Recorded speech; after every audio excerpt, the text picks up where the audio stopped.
اللهم صل على سيدنا محمد وعلى آل سيدنا محمد وبارك وسلم۔ ہمارے آقا اور سردار حضرت محمد مصطفیٰ احمد مجتبیٰ صلی اللہ علیہ وسلم ربیع الاول کے مہینے میں دنیا میں تشریف لائے۔ یہ مہینہ ربیع الاول کہلاتا ہے۔ ربیع کا معنی ہوتا ہے بہار، اور واقعی یہ روحانی بہار کا مہینہ ہے۔ ہر کلمہ گو کا دل خوش ہوتا ہے اس مہینے میں، اور اکثر اس مہینے میں جو مجالس منعقد کی جاتی ہیں ان میں نبی علیہ السلام کی سیرت کے بارے میں بیانات ہوتے ہیں۔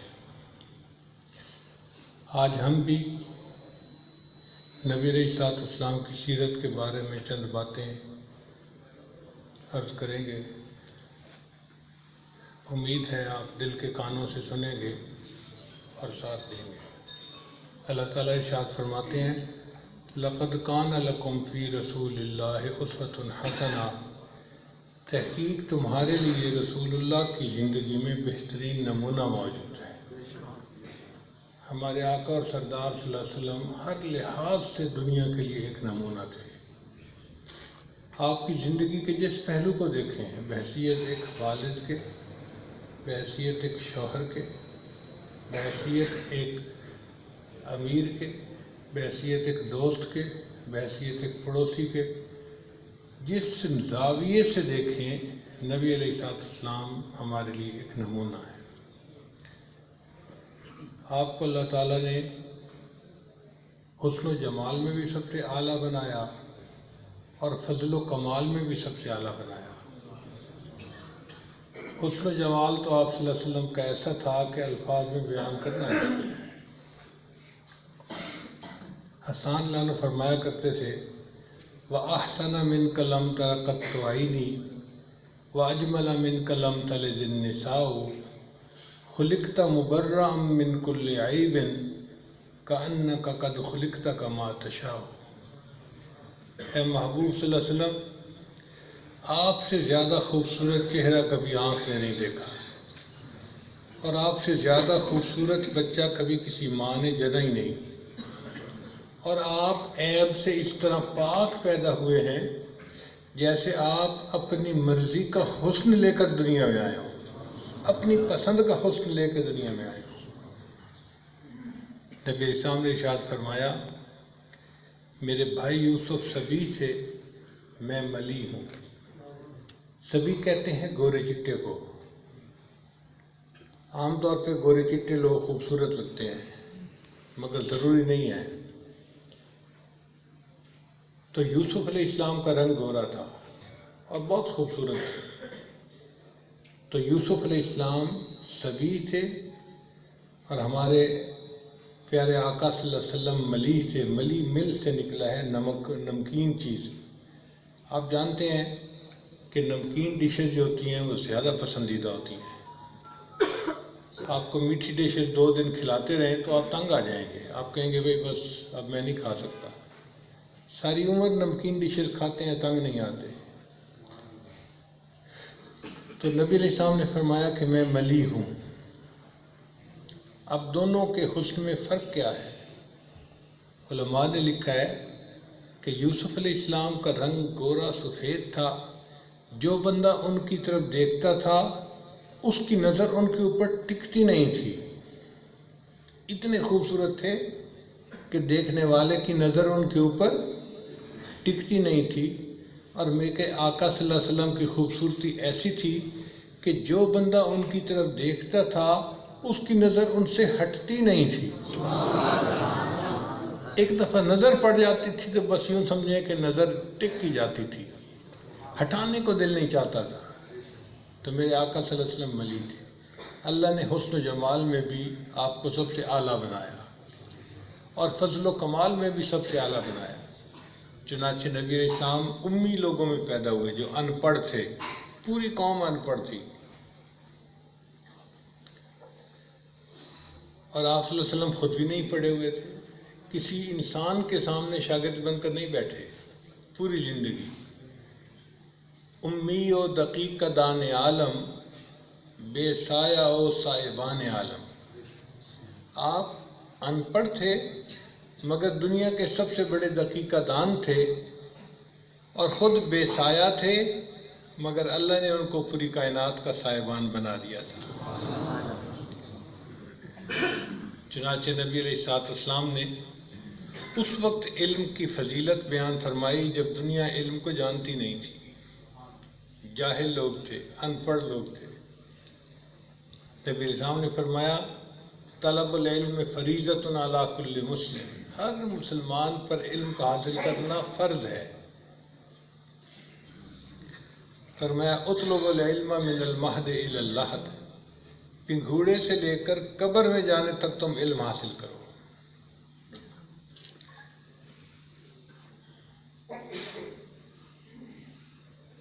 پنگھوڑے سے لے کر قبر میں، یعنی پوری زندگی علم حاصل کرو۔ نبی اسلام نے ارشاد فرمایا علماء کی سیاہی قیامت کے دن شہیدوں کے خون کے ساتھ تولی جائے گی۔ تو علم کی ایک فضیلت ہے۔ نبی اسلام نے اس وقت بیان فرمائی جب لوگ اس کی اہمیت سے ناآشنا تھے۔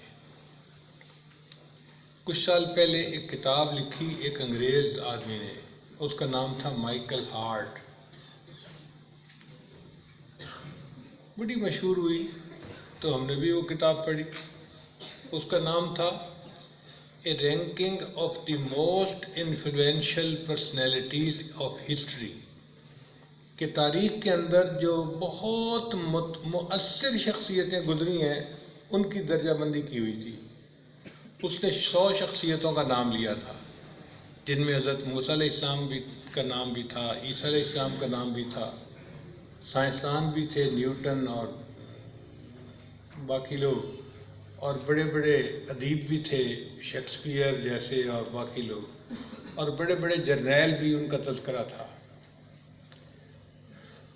اس درجہ بندی میں اس نے سب سے پہلے اپنی کتاب میں نبی علیہ السلام کا تذکرہ کیا،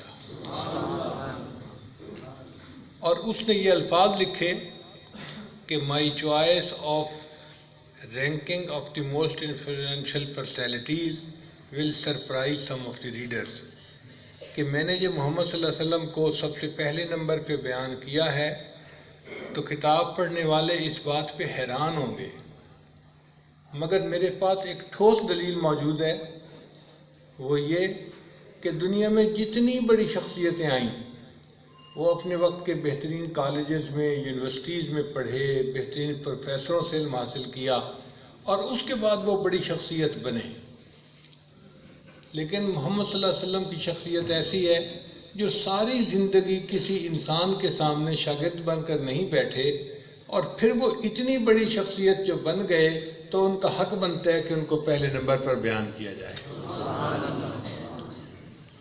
تو فضل و کمال میں بھی سب سے اعلیٰ اور حسن و جمال میں بھی سب سے اعلیٰ،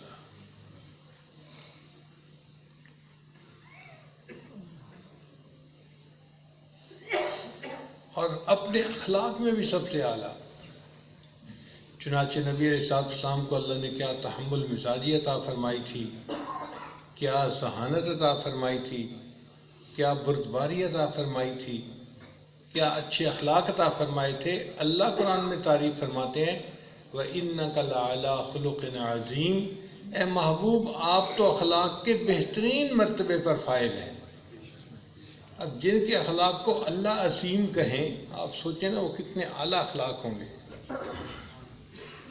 کوئی عام آدمی نہیں کہہ رہا، خالق کائنات فرما رہے ہیں آپ تو اخلاق کے سب سے اعلیٰ مرتبے پر فائز ہیں، اور واقعی نبی علیہ السلام کے حسن خلق کا یہی معاملہ تھا۔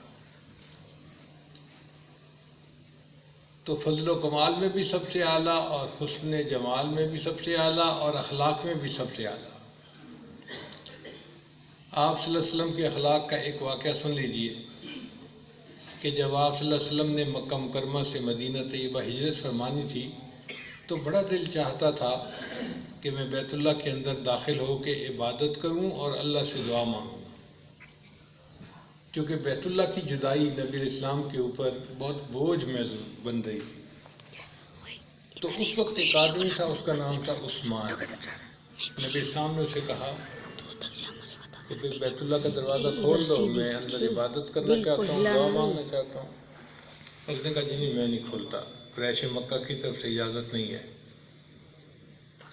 تو آپ صلی اللہ علیہ وسلم نے دیکھا کہ یہ نہیں کھولتا تو آپ صلی اللہ علیہ وسلم وہاں سے چل پڑے، مگر آپ کی مبارک آنکھوں میں آنسو تھے، آپ بہت دل گرفتہ تھے، بہت اداس تھے بیت اللہ سے جدا ہوتے ہوئے۔ آپ مدینہ طیبہ تشریف لائے۔ پھر ایک ایسا وہی وقت آیا کہ نبی علیہ السلام نے مکہ کو فتح کیا۔ جب مکہ فتح ہو گیا تو اس دن قریش مکہ سارے کے سارے وہاں موجود تھے۔ تو آپ صلی اللہ علیہ وسلم نے عثمان کو بلایا اور عثمان سے کہا کہ عثمان، بیت اللہ کی چابی مجھے دو۔ اب چونکہ مکہ فتح ہو چکا تھا تو نبی علیہ السلام کو انکار نہیں کر سکتا تھا، اس نے بیت اللہ کی چابی دے دی۔ نبی علیہ السلام نے بیت اللہ کا دروازہ کھلوایا، اندر تشریف لے گئے، اور آپ کے ساتھ باقی صحابہ بھی ساتھ تھے، ابو بکر، عمر، حضرت عباس، سب صحابہ ساتھ تھے۔ آپ صلی اللہ علیہ وسلم نے اللہ کی عبادت کی اور باہر تشریف لے آئے۔ پھر آپ صلی اللہ علیہ وسلم نے بیت اللہ کا دروازہ بند کروا دیا۔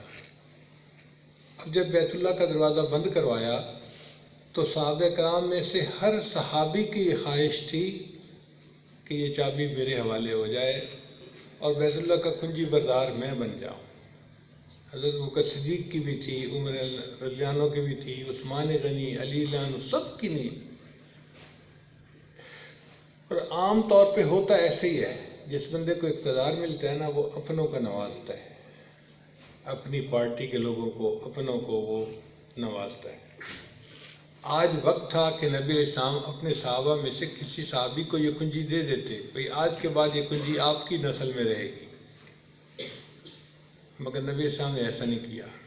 آپ باہر تشریف لائے اور آپ نے اسی عثمان کو واپس بلایا۔ عثمان، تمہیں وہ وقت یاد ہے جب میں نے تم سے ریکویسٹ کی تھی کہ بیت اللہ کا دروازہ کھولو اور تم نے انکار کر دیا تھا؟ آپ نے کہا جی یاد ہے۔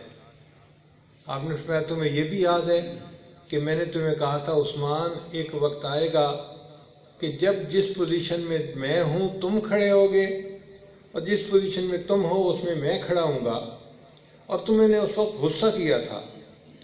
آج دیکھو میرے اللہ نے وعدہ پورا کر دیا، چابی میرے ہاتھ میں ہے، تمہارے ہاتھ خالی ہیں، تم میرے سامنے کھڑے ہو۔ لیکن عثمان، جو تم نے میرے ساتھ کیا تھا میں تمہارے ساتھ وہ نہیں کروں گا، میں یہ چابی تمہیں واپس دیتا ہوں، یہ قیامت تک تمہاری نسل میں برقرار رہے گی۔ میرے آقا صلی اللہ علیہ وسلم کے اخلاق ایسے تھے، تو حسن و جمال میں بھی سب سے اعلیٰ، فضل و کمال میں بھی سب سے اعلیٰ، اور علم و اخلاق میں بھی سب سے اعلیٰ تھے۔ شاعر نے کہا، حسن یوسف دم عیسیٰ ید بیضا داری، آنچ خوباں ہمدارن تو تنہا داری۔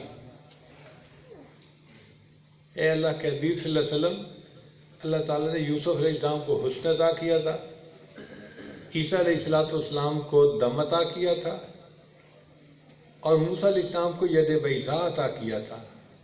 ان کو یہ ایک ایک نعمت ملی تھی۔ آپ اللہ کے وہ محبوب ہیں کہ وہ سب نعمتیں آپ اکیلے کو اللہ نے عطا فرما دی، جو سب کو الگ الگ ملی وہ نبی علیہ السلام کو اکٹھی مل گئی۔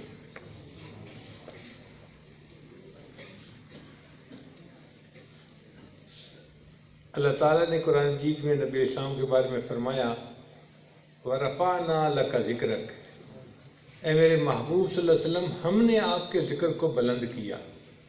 یہ بہت بڑی بات ہے کہ اللہ کہیں کہ ہم نے آپ کے ذکر کو بلند کیا۔ اب جسے اللہ رکھے اسے کون چکھے؟ جس کا ذکر اللہ بلند کرے کوئی اس کو گھٹا سکتا ہے؟ تو نبی علیہ السلام کو اللہ نے وہ مقام دیا کہ جو مقام کسی کو نہیں مل سکتا۔ نبی آتے رہے دنیا میں، نبی آتے رہے آخر میں نبیوں کے امام آئے، وہ دنیا میں خدا کا آخری لے کر پیام آئے، جھکانے آئے بندوں کی جبیں اللہ کے در پر، سکھانے آدمی کو آدمی کا احترام آئے۔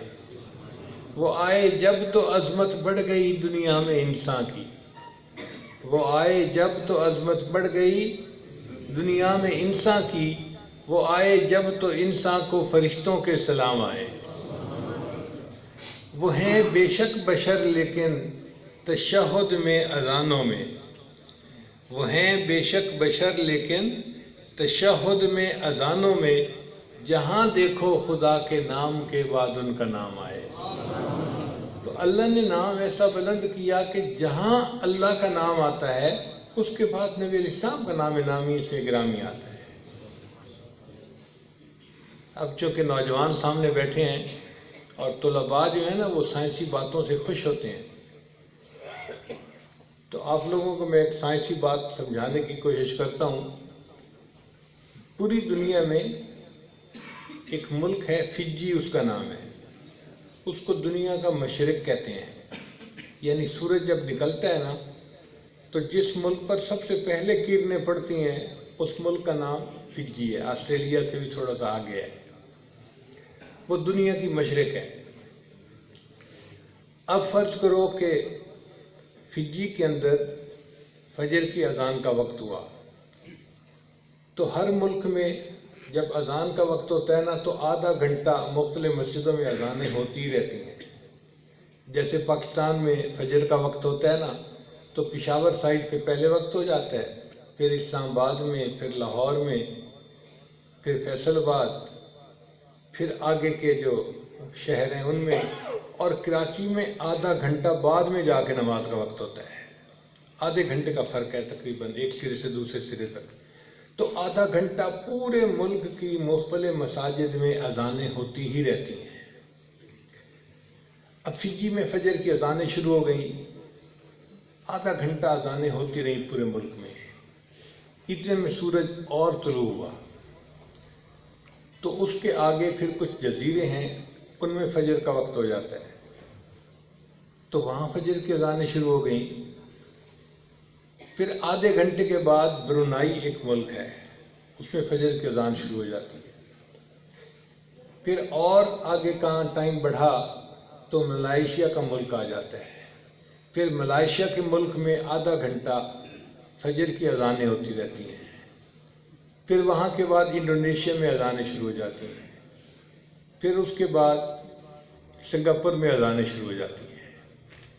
ابھی سنگاپور میں فجر کی اذانیں شروع ہو رہی ہوتی ہیں کہ برما میں اذانیں شروع ہو جاتی ہیں، پھر بنگلہ دیش میں اذانیں، پھر انڈیا میں اذانیں شروع ہو گئیں، پھر انڈیا میں اذانیں ہو رہی ہوتی ہیں کہ پاکستان میں اذانیں شروع ہو جاتی ہیں۔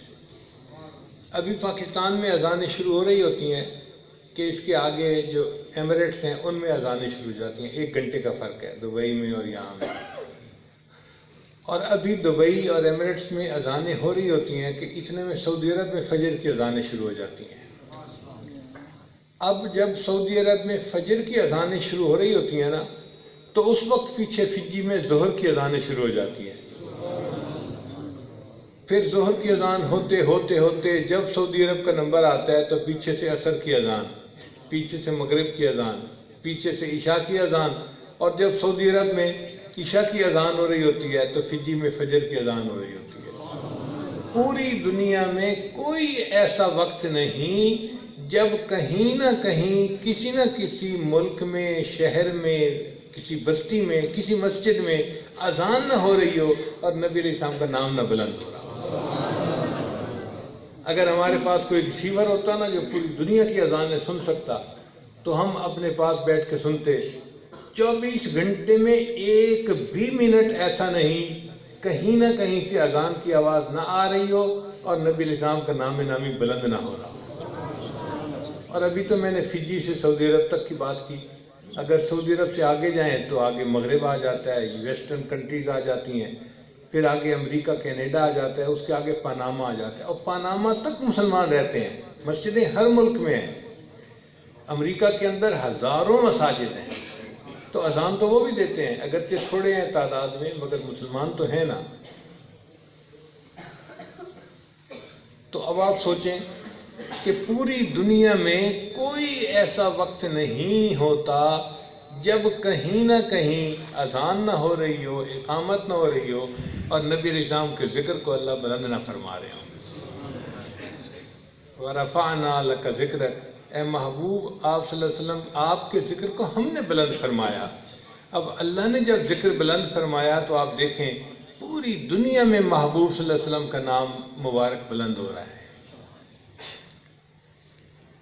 ہمارے عام لوگوں کی زندگیوں میں انسان شروع میں کمزور ہوتا ہے، بچہ ہوتا ہے، پھر لڑکپن میں مضبوط ہو گیا، پھر جوانی میں اور مضبوط ہو گیا، مگر جوانی کے بعد پھر بڑھاپا شروع ہو جاتا ہے، تو پھر طاقت کے بعد کمزوری شروع ہو جاتی ہے، بیماریاں شروع ہو جاتی ہیں۔ تو عروج ملتا ہے ہر بندے کو، مگر عروج کے بعد زوال ہوتا ہے۔ مگر میرے آقا صلی اللہ علیہ وسلم کی شان نرالی، اللہ فرماتے ہیں اے میرے پیارے حبیب صلی اللہ علیہ وسلم، وَلَلْآخِرَةُ خَيْرٌ لَكَ مِنَ الْأُولَى، آپ کا آنے والا وقت آپ کے گزرے ہوئے وقت سے زیادہ اعلیٰ ہوگا۔ چنانچہ آپ صلی اللہ علیہ وسلم کے بچپن سے آپ کا لڑکپن زیادہ اعلیٰ، آپ صلی اللہ علیہ وسلم کے لڑکپن سے آپ کی جوانی زیادہ اعلیٰ، اور آپ صلی اللہ علیہ وسلم کی جوانی سے آپ کا بڑھاپا زیادہ اعلیٰ، اور آپ کی زندگی گزارنے سے آپ کا دنیا سے چلے جانے کا وقت زیادہ اعلیٰ، اور آپ کے قبر کا وقت سے آپ کا قیامت کے دن اللہ کے سامنے کھڑے ہونے کا وقت اس سے بھی زیادہ اعلیٰ، اور قیامت کے دن سے زیادہ جب آپ جنت میں تشریف لائیں گے تو آپ کا وہ وقت اس سے بھی زیادہ اعلیٰ ہوگا۔ میرے آقا صلی اللہ علیہ وسلم کی زندگی میں صرف عروج ہے، زوال کا نام و نشان ہی نہیں ہے۔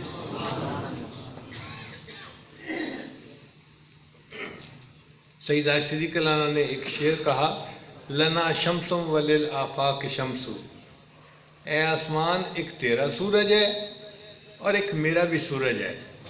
فرق یہ ہے کہ تیرا سورج فجر کے بعد طلوع ہوتا ہے اور میرا سورج عشاء کے بعد طلوع ہوتا ہے، کیونکہ نبی اسلام عشاء کی نماز پڑھنے کے بعد ازواج مطہرات کے حجرات میں تشریف لے جایا کرتے تھے۔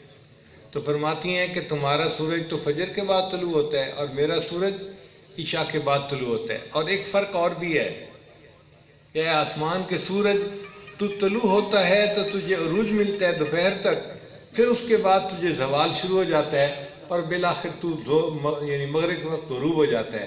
لیکن جو میرا سورج ہے اللہ نے اس کو ایسا عروج عطا فرمایا کہ اس کی زندگی میں زوال کا نام و نشان ہی نہیں ہے۔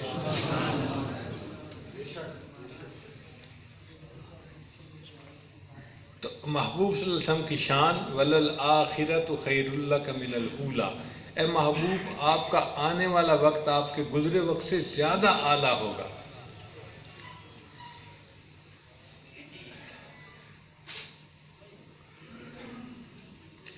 پھر اللہ تعالیٰ نے اپنے حبیب صلی اللہ علیہ وسلم کو ایک اور بات فرمائی، اور وہ بات عجیب ہے۔ اللہ تعالیٰ فرماتے ہیں وَلَسَوْفَ يُعْطِيكَ رَبُّكَ فَتَرْضَىٰ، اے میرے محبوب صلی اللہ علیہ وسلم، اللہ آپ کو اتنا عطا کرے گا کہ آپ راضی ہو جائیں گے۔ نیچے نہیں کرنا۔ ہمارے حضرت مرشد عالم رحمۃ اللہ اس آیت کا ترجمہ یوں فرماتے تھے کہ اللہ آپ کو اتنا دے گا کہ آپ بس بس کرنے لگ جائیں گے۔ ہوتا ہے نا کئی مرتبہ بندہ دینے والا اتنا دیتا ہے کہ لینے والا کہتا ہے بس بس بس، جھولی بھر گئی، برتن بھر گیا۔ تو حضرت مرشد عالم رحمۃ اللہ فرمایا کرتے تھے اللہ آپ کو اتنا دے گا کہ آپ بس بس کریں گے۔ جب یہ آیت اتری تو نبی علیہ السلام بہت خوش ہوئے۔ ایک صحابی نے پوچھا اے اللہ کے حبیب صلی اللہ علیہ وسلم آپ اتنے خوش کیوں نظر آ رہے ہیں؟ فرمایا کہ اللہ نے وعدہ کیا ہے کہ وہ مجھے خوش کریں گے، اب میں اس وقت تک خوش نہیں ہوں گا جب تک کہ میرا آخری امتی بھی جنت میں نہیں چلا جائے گا۔ حدیث مبارکہ میں ہے کہ نبی اسلام نے دعا مانگی، نبی اسلام نے فرمایا ایک صحابی کو کہ اللہ نے ہر نبی کو ایک ایسی دعا مانگنے کا حکم دیا کہ جیسی دعا مانگی جائے گی ویسی قبول ہوگی۔ تو ہر نبی علیہ السلام نے کوئی نہ کوئی دعا مانگی۔ اس صحابی نے پوچھا اے اللہ کے نبی صلی اللہ علیہ وسلم، آپ کو بھی اللہ نے اختیار دیا؟ فرمایا ہاں، مجھے بھی اللہ نے ایک ایسی دعا مانگنے کا اختیار دیا۔ تو وہ صحابی پوچھتے ہیں اے اللہ کے حبیب صلی اللہ علیہ وسلم، جب آپ کو بھی دعا مانگنے کا اختیار دیا تو آپ نے کون سی دعا مانگی؟ نبی علیہ السلام نے فرمایا میں نے کوئی دعا نہیں مانگی، میں نے اس دعا کو ذخیرہ بنا دیا، اب قیامت کے دن اللہ سے میں دعا مانگوں گا اور پوری امت کی بخشش میں کرواؤں گا۔ تو میرے آقا صلی اللہ علیہ وسلم کو اللہ قیامت کے دن شفاعت کا حق عطا فرمائیں گے، اختیار عطا فرمائیں گے۔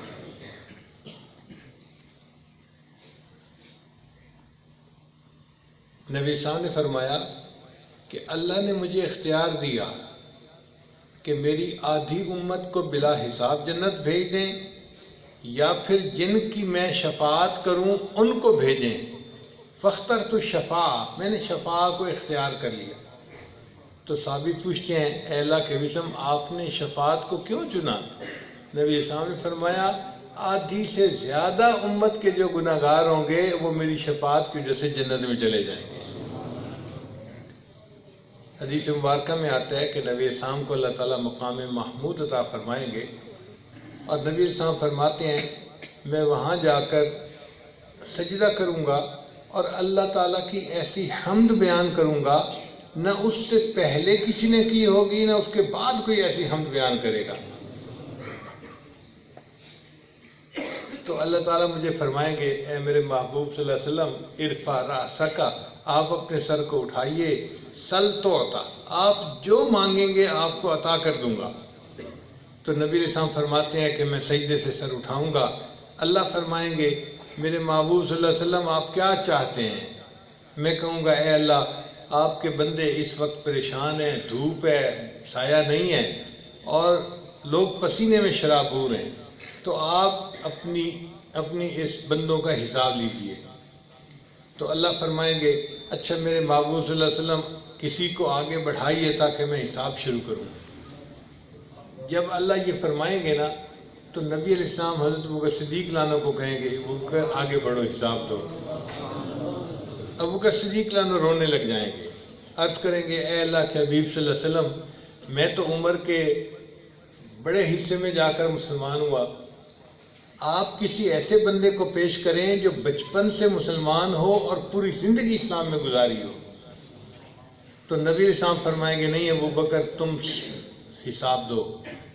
تو جب نبی علیہ السلام حکم دیں گے تو ابوبکر صدیق لانو 2 قدم آگے بڑھیں گے اور وہ بھی سجدے میں جا پڑیں گے اور روئیں گے۔ جب وہ سجدے میں رو رہے ہوں گے تو اللہ تعالیٰ فرمائیں گے ابوبکر سر اٹھاؤ، تم نے میرے محبوب پر اتنے احسانات کیے کہ میرے محبوب صلی اللہ علیہ وسلم نے فرمایا میں نے دنیا میں سب کے احسانات کے بدلے دے دیے، ابوبکر تیرے احسان کا بدلہ قیامت کے دن اللہ دے گا۔ تو نے تو میرے محبوب پر اتنے احسان کیے ہیں، تو کیوں روتا ہے؟ چل میں نے تجھے بلا حساب جنت عطا فرما دی۔ پھر اس کے بعد نبی اسلام حضرت عمر لانو کو فرمائیں گے کہ آگے بڑھو اور جواب دو۔ حضرت عمر لانو بھی رونا شروع کر دیں گے اے اللہ کے حبیب صلی اللہ علیہ وسلم میں تو عمر کے بڑے حصے میں جا کے مسلمان ہوا، اور آپ کسی ایسے بندے کو آگے بڑھائیں جو پوری زندگی اسلام میں گزار چکا ہو۔ نبی اسلام فرمائیں گے نہیں عمر آگے بڑھو، جواب دو۔ حضرت عمر لانو آگے بڑھیں گے اور وہ بھی رونا شروع کر دیں گے۔ جب وہ روئیں گے اللہ تعالیٰ فرمائیں گے عمر کیوں روتے ہو؟ تم تو مراد مصطفیٰ تھے، تمہارے لیے تو میرے محبوب دعائیں مانگتے تھے، تم نے تو اسلام کو شان و شوکت بخشی، دنیا کے اندر اسلام کو عظمت بخشنے کا ذریعہ تم بنے، اور آج تم روتے ہو، چلو میں نے تمہیں بلا حساب جنت عطا فرما دی۔ پھر اس کے بعد عثمان غنی لانو آگے بڑھیں گے، وہ بھی یہی کہیں گے کہ اے اللہ کے حبیب صلی اللہ علیہ وسلم کسی ایسے بندے کو آگے بڑھائیں جو بچپن سے کلمہ پڑھا ہو، مسلمان ہو اور پوری زندگی اسلام پہ گزری ہو۔ ہم لوگ تو بعد میں مسلمان بنے جب جوان تھے۔ تو نبی صاحب فرمائیں کہ نہیں عثمان آگے جاؤ۔ چنانچہ عثمان غنی رضی اللہ عنہ آگے بڑھیں گے، وہ بھی رونا شروع کر دیں گے۔ تو جب وہ روئیں گے تو اللہ فرمائیں گے عثمان، ایک ایسا بھی وقت تھا، عید کا دن تھا، اور میرے محبوب صلی اللہ علیہ وسلم عید کی نماز پڑھانے کے لیے جا رہے تھے۔ تو سیدہ صدیقہ رضی اللہ عنہا نے عرض کیا، اے اللہ کے حبیب صلی اللہ علیہ وسلم، آپ ہمیں کچھ پیسے دے دیجئے تاکہ ہم کھانے پینے کی چیزیں منگائیں اور کھانا بنائیں۔ عید کا دن ہے، بیوہ عورتیں بھی آئیں گی اور مدینے کے یتیم بچے بھی آئیں گے، ہم نے ان کو بھی کھانا کھلانا ہے اور خود بھی کھانا کھانا ہے، تو میں کھانا پکا لیتی ہوں۔ تو نبی علیہ السلام نے فرمایا، عائشہ میرے پاس تو دینے کے لیے کوئی پیسہ نہیں ہے اس وقت۔ تو عائشہ صدیقہ رضی اللہ عنہا خاموش ہو گئی۔ نبی علیہ السلام عید پڑھانے کے لیے تشریف لے گئے۔ جب عید کی نماز پڑھنے کے بعد محبوب صلی اللہ علیہ وسلم واپس آئے تو آپ صلی اللہ علیہ وسلم نے دیکھا گھر میں کھانا بنا ہوا ہے، عورتیں بھی کھانا کھا رہی ہیں، بچے بھی کھا رہے ہیں اور سب لوگ خوب خوش ہیں۔ تو نبی علیہ السلام نے پوچھا، عائشہ یہ کھانے کی چیزیں کہاں سے آئیں؟ انہوں نے عرض کیا، اے اللہ کے حبیب صلی اللہ علیہ وسلم، جب آپ تشریف لے گئے عید پڑھانے کے لیے تو سیدنا عثمان غنی رضی اللہ عنہ نے ایک اونٹ سامان سے لدا ہوا آپ کی ہر بیوی کے گھر میں بھیجا۔ تو ایک اونٹ سامان سے لدا میرے گھر میں آیا، میں نے اس سے کھانا بنایا ہے، خود بھی کھا رہی ہوں اور مہمان عورتوں کو بھی کھلا رہی ہوں۔ تو نبی علیہ السلام کا دل بہت خوش ہوا۔ نبی علیہ السلام نے دعا دی، یا رحمان سہل الحساب علی عثمان، اے رحمان قیامت کے دن عثمان کے حساب کو آسان فرما دینا۔ اللہ فرمائیں گے، عثمان تیرے لیے تو میرے محبوب نے یہ دعا مانگی تھی، میں نے ان کی دعا کو قبول کر کے تیرے حساب کو آسان کر دیا اور تجھے بھی بلا حساب جنت عطا فرمائی۔ پھر اسی طرح سیدنا علی رضی اللہ عنہ بھی بلا حساب جنت جائیں گے۔ ان کے اعمال کو دیکھ کے اللہ تعالیٰ اتنے خوش ہوں گے کہ اللہ کا جلال اللہ کے جمال میں بدل جائے گا۔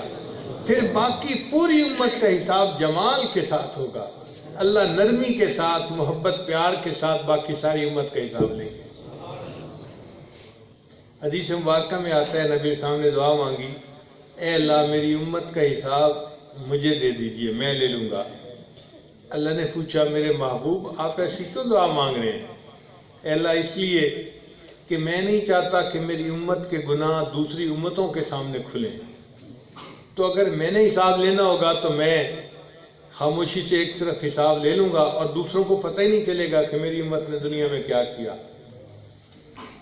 تو اللہ نے فرمایا، میرے محبوب صلی اللہ علیہ وسلم حساب تو میں ہی لوں گا، مگر میں آپ کی امت کے ساتھ یہ معاملہ کروں گا کہ جو ان کے بڑے بڑے گناہ ہوں گے میں دنیا میں ہی ان کے گناہوں کو معاف کرنے کا بندوبست کر دوں گا۔ چنانچہ ہمیں دنیا میں بیماری آتی ہے، تکلیف آتی ہے، غم آتے ہیں، پریشانی آتی ہیں، اس پر گناہ معاف ہوتے ہیں۔ حدیث پاک میں ہے کہ بیمار بندہ جب شفا یاب ہوتا ہے تو گناہوں سے اس طرح پاک ہوتا ہے جیسے اس دن پاک تھا جب اس کی ماں نے اس کو جنم دیا تھا۔ حتیٰ کہ اگر کسی بندے کا چراغ جل رہا تھا اور ہوا کے جھونکے سے وہ بجھ گیا اور اس بندے نے انا للہ پڑھ لی، اس پر بھی اس کو ثواب ملتا ہے۔ علماء نے لکھا، ایک بندے کی 2 جیبیں تھیں، اس نے سیل فون ایک جیب میں ڈالا، جب اس نے کال کرنی تھی تو اس نے دوسری جیب میں ہاتھ ڈالا تو اس میں سیل فون نہیں تھا، تو جیسے ہی ہاتھ ڈالا تو وہ کہنے لگا، اوہ میرا سیل فون۔ اب اس کو دوسری جیب میں سیل فون مل بھی گیا، یہ جو تھوڑی دیر کی اس کو ٹینشن ہوئی، اس ٹینشن پر بھی اللہ اس کے گناہوں کو معاف فرما دیتے ہیں۔ پھر سکرات موت پر اس کے گناہ معاف ہوتے ہیں، پھر ضغطِ قبر کی وجہ سے گناہ معاف ہوتے ہیں۔ اللہ فرماتے ہیں، میرے محبوب میں آپ کے امتیوں کے بڑے بڑے گناہوں کو دنیا میں ہی معاف کر دوں گا، جب وہ قیامت کے دن میرے پاس آئیں گے تو ان کے نام اعمال میں بہت تھوڑے گناہ معاف باقی ہوں گے، ان کو بھی میں اپنی رحمت سے معاف کر دوں گا۔ ایک مرتبہ سیدنا صدیقہ رضی اللہ عنہ نے نبی علیہ السلام کو عرض کیا، اے اللہ کے حبیب صلی اللہ علیہ وسلم آپ دعا کیجئے کہ اللہ اپنے بندوں پر قیامت کے دن رحمت فرمائے۔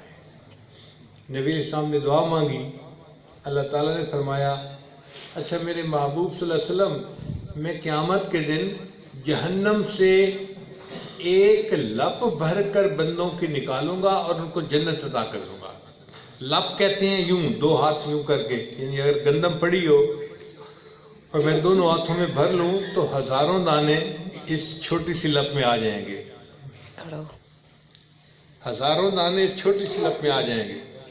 یا چاول کی دیگ ہو اور میں یوں لپ بھروں تو آپ کیا سمجھتے ہیں کتنے چاول آئیں گے؟ ہزاروں چاول اس لپ میں آ جائیں گے۔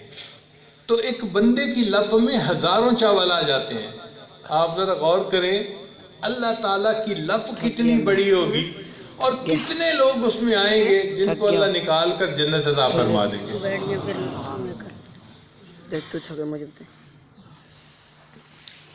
تو جب اللہ نے یہ وعدہ فرما دیا تو ابو بکر صدیق رضی اللہ عنہ نے پھر کہا اے اللہ کے حبیب صلی اللہ علیہ وسلم اور دعا کیجئے۔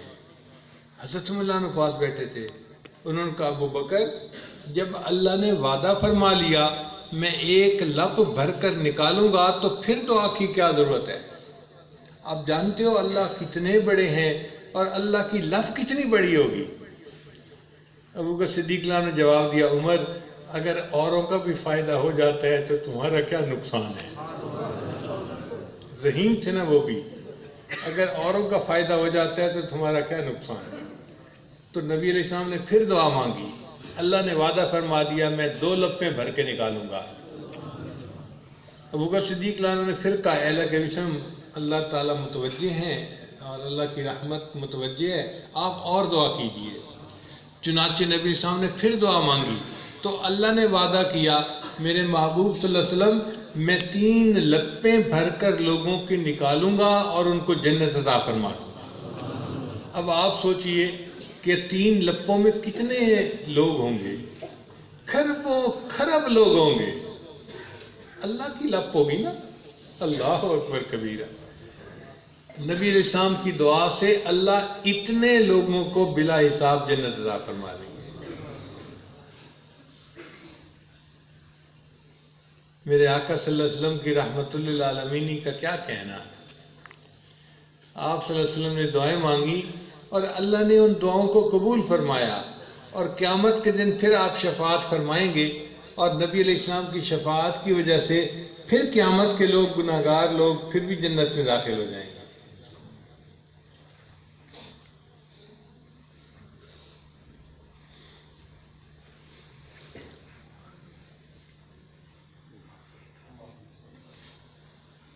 اللہ تعالیٰ ہمیں بھی قیامت کے دن ان لوگوں میں شامل فرمائے جن کو نبی علیہ السلام کی شفاعت نصیب ہو جائے۔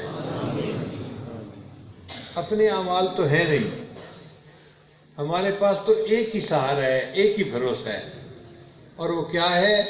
اپنے آقا صلی اللہ علیہ وسلم پر خوب درود شریف پڑھیں، ان کی سنت پر کی اتباع کریں اور ان سے دل میں محبت رکھیں۔ اس محبت کی وجہ سے اللہ تعالیٰ قیامت کے دن ان کی شفاعت عطا فرمائے گا، اور ان کی شفاعت کی وجہ سے اللہ تعالیٰ ہمارے لیے بھی جنت کا معاملہ فرما دیں گے۔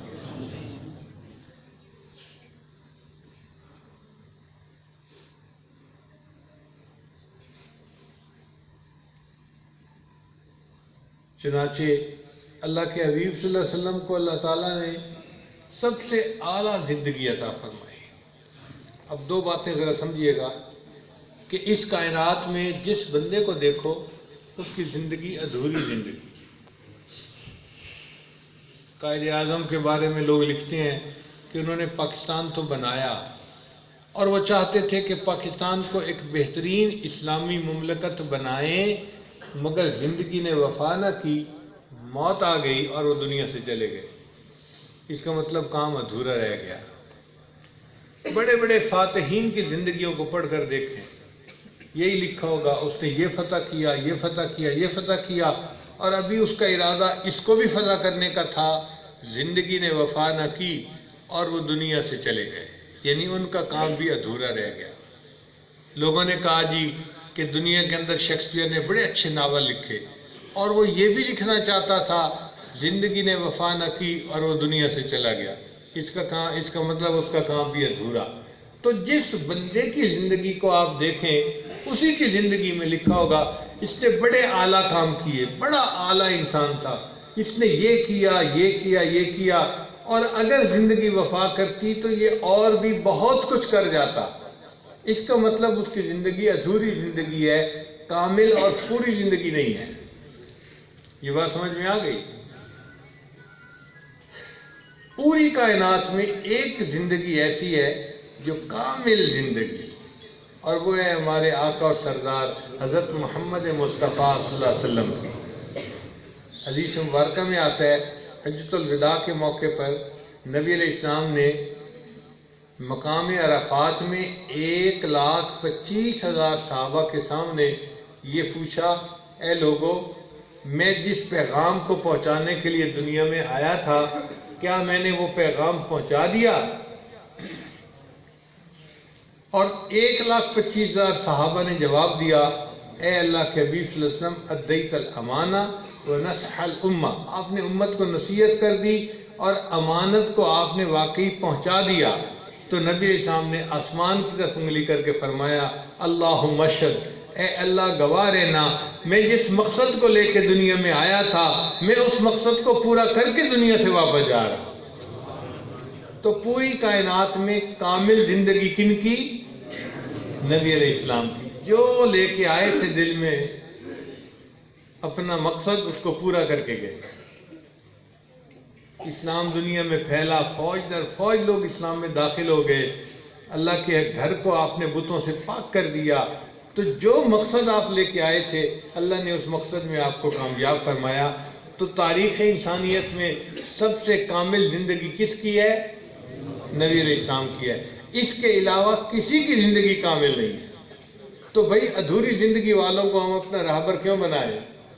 ہم اپنا راہبر اور قائد اس کو بنائیں جس کی زندگی کامل ہو، جس کی زندگی پوری ہو، جس نے اپنے ٹارگٹس کو اچیو کیا ہو کائنات میں، اور وہ اللہ کے حبیب صلی اللہ علیہ وسلم تھے۔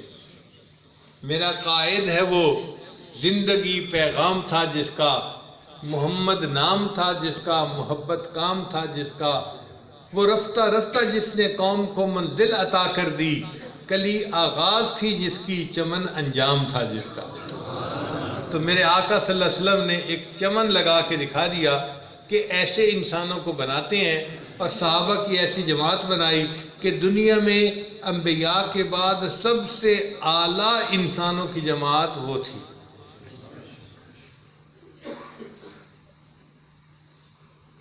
تو سب سے کامل زندگی کن کی؟ نبی علیہ السلام کی۔ اور ایک اور نقطہ یاد رکھیے کہ نبی علیہ السلام کی زندگی کے بارے میں جتنا آپ کو تفصیلات کا پتہ چلتا جائے گا نا، اتنا آپ کی محبت ان کے ساتھ بڑھتی جائے گی۔ عام انسان کا معاملہ جدا ہے، جو دور لوگ ہوتے ہیں وہ تو محبت کرتے ہیں، جو قریب ہوتے ہیں ان کو وہ عقیدت نہیں ہوتی۔ ڈرائیور کہتا ہے جی میں جانتا ہوں، بیوی کہتی ہے میں اسے جانتی ہوں، تو قریب والوں کو عقیدت محبت نہیں ہوتی، کیونکہ وہ تفصیلات کو جانتے ہیں، دور والے محبت کر رہے ہوتے ہیں۔ مگر نبی علیہ السلام کے بارے میں معاملہ اور ہے۔ آپ صلی اللہ علیہ وسلم کی مبارک زندگی کے بارے میں جتنا آپ پڑھیں گے، علم حاصل کریں گے، جتنا جانتے جائیں گے، اتنا آپ کی محبت نبی علیہ السلام سے اور بڑھتی جائے گی۔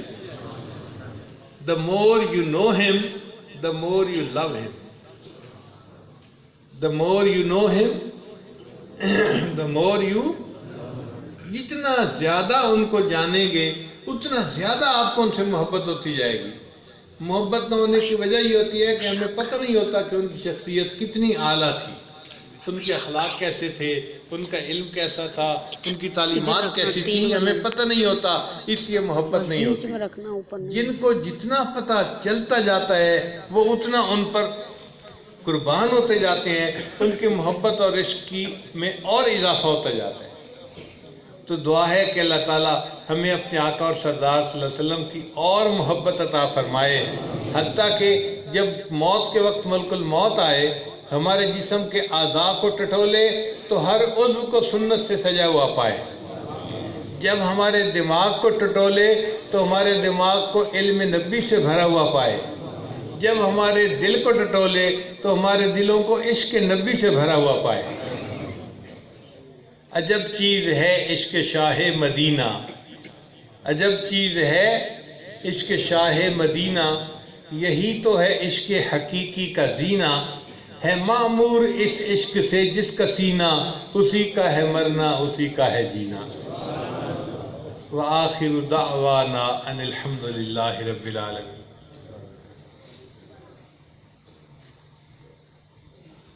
دعا سے پہلے ہم توبہ کے کلمات پڑھ لیتے ہیں۔ جو کلمات یہ عاجز پڑھے گا سچے دل کے ساتھ پیچھے پیچھے پڑھتے جائیے۔ بسم اللہ الرحمن الرحیم، لا الہ الا اللہ محمد الرسول اللہ، آمنت باللہ وملائکتہ وکتبہ ورسلہ والیوم الآخر والقدر خیرہ وشرہ من اللہ تعالی والبعث بعد الموت، آمنت باللہ کما ہوا باسمائہ وصفاتہ وقبلت جمیع احکامہ اقرارا باللسان وتصدیق بالقلب، اشہد ان لا الہ الا اللہ واشہد ان محمدن عبدہ ورسولہ، استغفر اللہ ربی من کل ذنب واتوب الیہ برحمتک یا ارحم الراحمین۔